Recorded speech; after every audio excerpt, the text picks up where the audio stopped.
Hi everyone, and welcome to another edition of Teen Book Chat with Jessica. I'm Jessica. Today we don't have Daisy with us.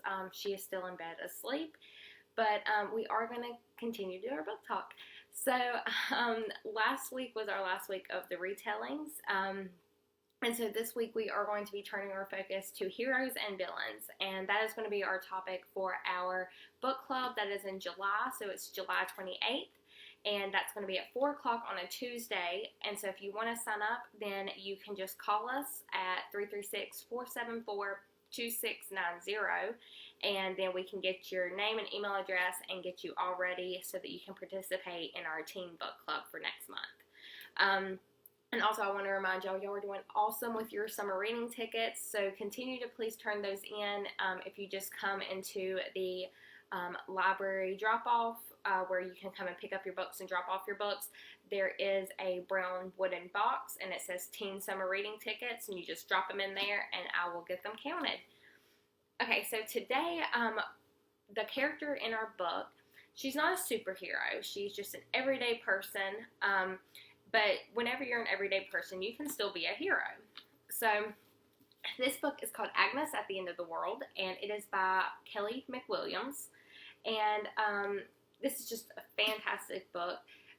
Kind of weird to come out right now because it is about a pandemic. But this book is about our main character, and her name is Agnes, and her family. And her family and her have been raised in a cult. So they don't have any communication with the outside world. They don't know what's going on. So whenever this pandemic hits, they have no idea that there is an illness ravaging the country. And this pandemic is basically turning animals and humans into zombie-like creatures. So they have like red glowing eyes. They're going after people and after animals and turning them. They have these things called nests where they all kind of gather together. So if we were in Thomasville, they would all kind of come in together and then just kind of nest, and then if somebody were to stir them up or come around them, they would wake up and then they would attack.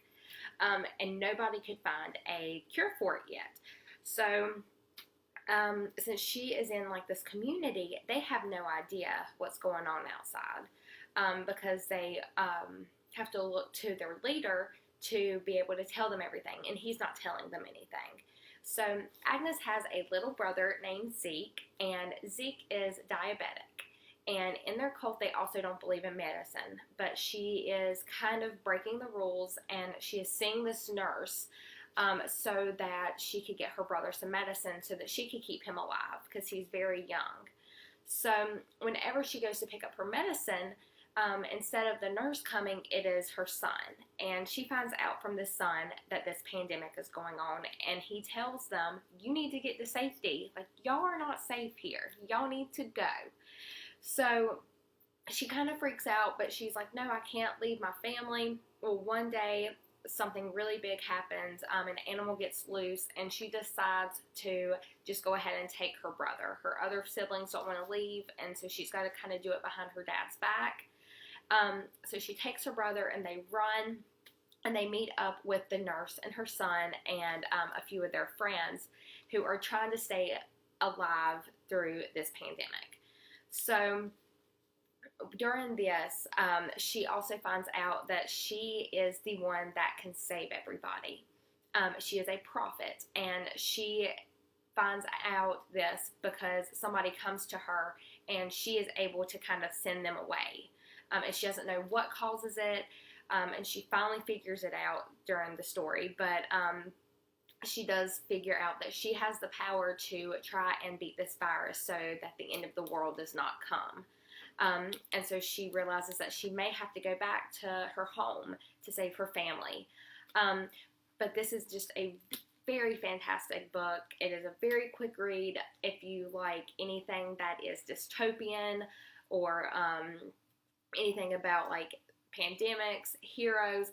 This is so great. You definitely need to check it out. And it will be available at the library on Monday because we are closed on Friday and Saturday for 4th of July.